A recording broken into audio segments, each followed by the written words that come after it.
አንድ ሰው ዝምተኛ፣ ሰላማዊና ምንም ጉዳት የሌለው አስመስሎ ሊሆን ይችላል። ነገር ግን በውስጡ ምን አይነት ጨለማና አውሬ እንደደበቀ አታውቅም። ትልቁ ስህተት ደግሞ የአውሬ ተኝቶ እያለ ቀስቅሶ ማውጣት ነው። ዓለም በታሪኳ አይታው የማታውቀውን ያለምንም ርኅራኄ የሚቀጣውን እጅግ አደገኛ ገዳይ ብትቀሰቅሰው ምን የሚፈጠር ይመስላል? ሰላም የሰባቲ ሲኒማ ቤተሰቦች፣ ይህ ቪዲዮ እስኪያልቅ ድረስ አንድ ሰው ለበቀል ሲል ብቻ ሙሉ የዓለምን ወንበዴዎች እንዴት ብቻውን እንደሚያጠፋቸው ትመለከታላችሁ። ስለዚህ ዝግጁ ሆኑ፣ ምክንያቱም ይህ የበቀል ጉዞ ያስደምማል። ፊልሙ የሚጀምረው በከባድ ዝናብ ውስጥ ነው። አንድ ጥቁር መኪና ተጋጅቶ ይቆማል። ከመኪናው ውስጥ በደም የተጨማለቀ ሰው ይወርዳል። ይህ ሰው ናታን ይባላል። ሰውነቱ በጥይትና በስለት ቆስሏል። ስልኩን አውጥቶ የሞተችውን ሚስቱን ቪዲዮ እያየ እዚያው አስፋልት ላይ ሊሞት ሲንገዳገድ እናየዋለን። ነገር ግን ወደዚህ ጨለማ ቀን እንዴት እንደደረሰ ለማወቅ ጊዜውን ወደኋላ እንመልሰው። ከጥቂት ቀናት በፊት ናታን ሚስቱን ሄለንን በካንሰር በሽታ አጥቷታል። ልቡ ተሰብሯል። ሙሉ በሙሉ ተስፋ ቆርጧል። ሕይወቱ ባዶ ሆኗል። በገሩ ማግስት ምሽት ላይ ግን አንድ ያልተጠበቀ ማንቋቋት ይሰማል። አንድ መልክተኛ አንዲት ትንሽና ቆንጆ ውሻ ይዞለት መጣም። ከውሻዋ ጋር የተላከው ደብዳቤ ከሞተችው ሚስቱ ከሄለን ነበር። ደብዳቤው እንዲህ ይላል: ናታን፣ እኔ ሕይወቴን ባጣ አንተ ግን መኖርህን እንድትቀጥል እፈልጋለሁ። ይህች ውሻ እኔን እንድታስታውስህና ልብህ እንደገና ፍቅርን እንዲለምድ ትርዳህ ይላል። ናታን ውሻዋን አቅፎ ያለቅሳል። ለውሻዋ ዴዚ የሚል ስም ያወጣላታል። ያቺ ውሻ ለናታን ዝም ብላ እንስሳ አልነበረችም። ከጨለማው የብቸኝነት ሕይወቱ የሚያወጣው ብቸኛ ብርሃን ጨረር እንጂ። ናታን በየቀኑ ከዴዚ ጋር መኪናውን እየነዳ መናፈስ ይጀምራል። ሕይወቱ ሰላም እያገኘ የመጣ ይመስላል። ነገር ግን በአንድ የነዳጅ ማደያ ውስጥ ዕጣ ፈንታው በክፉ ይቀየራል። ሶስት የሩሲያ ማፊያ ወጣቶች መኪናዋን ያዩዋታል። መኪናዋ እጅግ ውድና ማራኪ የ1969 ፎርድ ሙስታንግ ነች። የወንበዴዎቹ መሪ ዮሴፍ ይባላል። በጣም ባለጌና በትዕቢት ያበጠ ወጣት ነው። ናታን ቀርቦ መኪናህን በስንት ትሸጥልኛለህ ይለዋል። ናታን በእርጋታና በዝምታ አይደለም ብሎት ይሄዳል። ዮሴፍ ግን በሩሲያኛ ይሰድበዋል። ናታን በሩሲያኛ ይመልስለታል። ወንበዴዎቹ ናታን ተራ ሰው እንዳልሆነ ሊገባቸው ይገባ ነበር፣ ግን አልገባቸውም። በዚያን ዕለት ሌሊት ናታን ቤቱ ተኝቶ ሳለ ውሻዋ ዴዚ ትጮኻለች። ወዲያውኑ ጭንብል ያደረጉ ወንበዴዎች ቤት ውስጥ ገብተው ናታንን ይደበድቡታል። ናታን ለዓመታት ከዚያ ዓመት ርቆ ስለነበር አልተዘጋጀም። መሬት ላይ ጥለው ሲቀጠቅጡት ውሻዋ ዴዚ እሱን ለማዳን ወደ ወንበዴዎቹ ትሮጣለች። በዚያ ቅጽበት ዮሴፍ በጭካኔ ውሻዋን መሬት ላይ ፈጥፍቶ ይገድላታል። ናታን ራሱን ስቶ ወድቋል። ጠዋት ሲነቃ ወንበዴዎቹ መኪናውን ሰርቀው ሄደዋል። መሬት ላይ ግን የዴዚ አስከሬን በደም ተለውሶ ይገኛል። እነሱ የገደሉት ውሻ ብቻ መስሏቸው ነበር። ነገር ግን እነሱ የገደሉት የናታንን የሰላም ሕይወት ነበር። አውሬውን ቀሰቀሱት። ናታን የውሻዋን ደም ከአንገቱ ላይ ካበሰ በኋላ ወደ ምድር ቤቱ ይወርዳል። በመዶሻ መሬቱን ይሰብረዋል። እዚያ ውስጥ አንድ ከባድ ሳጥን አለ። ሳጥኑን ሲከፍተው ሙሉ የወርቅ ሳንቲሞች እና እጅግ ዘመናዊ የሆኑ አውቶማቲክ ጠመንጃዎችና ሽጉጦች አሉ። ይህ በእንዲህ እያለ መኪናውን የሰረቀው ዮሴፍ ወደ መኪና ማደሻ ቤት ይወስደዋል። የመኪናው ማደሻ ባለቤት አውራሪስ ይባላል። አውራሪስ መኪናዋን ሲያይ ይደነግጣል። ይህንን መኪና ከማን ነው የሰረቀው ይለዋል። ዮሴፍን ከአንድ ከንቱ ሰው ይለዋል። አውራሪስ በቁጣ ዮሴፍን ፊቱ ላይ በቦክስ ይለውና ያባርረዋል። የዮሴፍ አባት ቢጎ ይባላል። በከተማዋ ትልቅና ጨካኙ የማፊያ አለቃ ነው። አውራሪስ ስልክ ደውሎ ለቢጎ ልጁ ምን እንዳደረገ ይነግረዋል። ቢጎ ልጁን ዮሴፍን ያስጠራዋል። ናታን መኪና የሰረቀበትን ታውቀዋለህ ይለዋል። ዮሴፍም አዎ፣ አንድ ማንም የሌለው ደካማ ሰው ነው ይለዋል።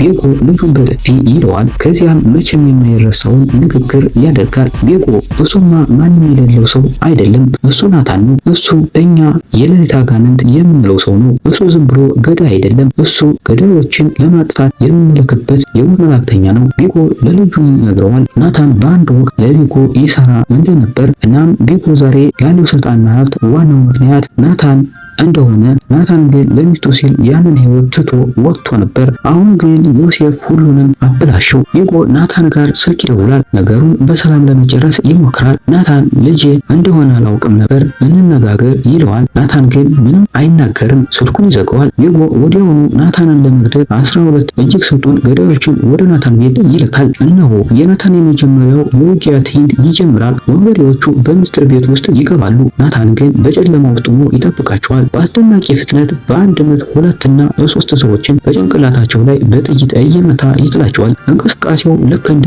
ውዝዋዜ ፈጣንና ማራኪ ነው። 12ቱን ገዳዮች በጥቂት ደቂቃዎች ውስጥ በሬሳነት ይቀይራቸዋል። ይህ ውጊያ ሲያልቅ የበሩ ደወል ይደወላል። የመጣው የሰፈሩ ፖሊስ ነው። ፖሊሱ በሩን ሲከፍት በስተጀርባ ያሉትን ሬሳዎች ያያል። ናታንን ያውቀዋል። ፖሊስ ናታን እንደገና ወደ ስራ ተመለስ ይለዋል። ናታን አይ ዝም ብዬ አንዳንድ ነገሮችን እያስተካከልኩ ነው ይለዋል። ፖሊስ እሺ መልካም ምሽት ናታን ብሎ ይሄዳል። ፖሊሱ እንኳ እሱን መጋፈጥ እንደማይችል ያውቃል። ናታን ጋር መጣላት ማለት በቀጥታ ወደ መቃብር መሄድ ማለት ነውና የኮንቲኔንታል ሆቴል ግጋት ናታን የሬሳ ማጽጃ ቡድን ጠርቶ ቤቱን ካጠዳ በኋላ ወደ ኮንቲኔንታል ሆቴል ይሄዳል። ይህ ሆቴል ለዓለም ነፍሰ ገዳዮች ብቻ የተዘጋጀ ልዩ ቦታ ነው። ሆቴሉ አንድ ጥብቅ ሕግ አለው። በሆቴሉ ክልል ውስጥ ምንም አይነት ግድያ ወይም ውጊያ ማድረግ የተከለከለ ነው። ሕጉን የጣሰ ሰው በሞት ይቀጣል። የሆቴሉ ባለቤት ዊንሰን ይባላል። ናታንን ያከብረዋል። ናታን ዮሴፍ የት እንዳለ ይጠይቀዋል። ዊንሰንም ዮሴፍ ሬድ ክለብ የሚባል የሌሊት ክለብ ውስጥ ጥበቃ እየተደረገለት እንዳለ ይነግረዋል። ናታን የወርቅ ሳንቲሞችን ተጠቅሞ መሳሪያና ልብስ ያዘጋጃል። ጥቁር ሱፍ ልብሱን ይለብሳል። አሁን ሙሉ በሙሉ ለሞት ተዘጋጅቷል። ናታን ወደ ሬድ ክለብ ይሄዳል። ክለቡ በሰዎችና በሙዚቃ ተሞልቷል። ናታን በሚስጥር እየገባ የዮሴፍን ጠባቂዎች አንድ በአንድ ማነቅና መግደል ይጀምራል። ዮሴፍ ናታንን ሲያየው በፍርሃት ይደነግጣል። ናታን ዮሴፍን ሊይዘው ሲል አንድ ግዙፍ ጠባቂ ናታንን በከባድ ሁኔታ ይመታዋል። ናታን ከመስኮት ተፈንጥሮ ይወድቃል። ዮሴፍን በዚያው ያመልጣል። ናታን ቆስሎ ወደ ሆቴሉ ይመለሳል። የማፊያው አለቃ ሚጎ ናታንን መግደል እንደማይችል ሲረዳ ለናታን የድሮ ጓደኛ ለነበረው ማርከስ $2 ሚሊዮን እንዲከፍለው ቃል በመግባት ናታንን እንዲገድለው ይቀጥረዋል። በተጨማሪም ወይዘሮ ፐርኪን የምትባል ጨካኝ ሴት ገዳይ የሆቴሉን ሕግ በመጣስ ናታንን ክፍል ውስጥ ገብታ ለመግደል ትሞክራለች። ማርከስ ግን ከሩቅ ሆኖ በሩቁ አላሚ መነጽር እያየ ናታንን ለማዳን ሲል ክፍሉ ውስጥ መሬት ላይ ይተኩሳል። ናታን ወዲያውኑ ነቅቶ ከፐርኪንስ ጋር ከባድ ውጊያ ያደርጋል። በመጨረሻም እጅና እግሯን አስሮ ያሸንፋታል። ናታን ቪጎ ገንዘቡን የት እንደደበቀ ከፐርኪንስ አፍ ያስገድዳታል። ናታን ሄዶ የቪጎን የቤት ምሽትና ገንዘቡን ሙሉ በሙሉ ያቃጥልበታል። ቪጎ በጣም ይናደዳል። ናታንን በመኪና አቃጅተው ይይዙታል። ቪጎ ናታንን ወንበር ላይ አስሮት እያሾፈበት ዝም ብላ ውሻ ነች፣ ናታን ለምን ህይወትህን ታጠፋለህ ይለዋል። ናታን በከፍተኛ ቁጣና ጩኸት እንዲህ ይላል፣ ናታን ዝም ብላ ውሻ አልነበረችም። እሷ ሚስቴ ስትሞት የተወችልኝ የመጨረሻ ተስፋዬ ነበረች። ሰዎች ሁልጊዜ ናታን ተመልሰሃል እያሉ ይጠይቁኛል። አዎ አሁን በደንብ ተመልሻለሁ። ማርከስ እንደገና ከሩቁ በመተኮስ ናታን እንዲያመልጥ ይረዳዋል። ናታን ወዲያውኑ የቪጎን ሰዎች ይገዳል። ቪጎን አንቆ ይይዘውና ልጁ ያለበትን ቦታ እንዲናገር ያገደዋል። ቪጎ ይነግረዋል። የመጨረሻው ፍጻሜ ናታን ዮሴፍ ወደ ተደበቀበት አስተማማኝ ቤት ይሄዳል። በዚህ ጊዜ ምንም አይነት ርኅራኄ የለም። ናታን ዮሴፍን ጠባቂዎች በሙሉ በጥይት ይጨርሳቸዋል። ዮሴፍ በፍርሃት እየተንቀጠቀጠ ዝም ብላ ውሻ ሆነች እያለ ሊማጠነው ይሞክራል።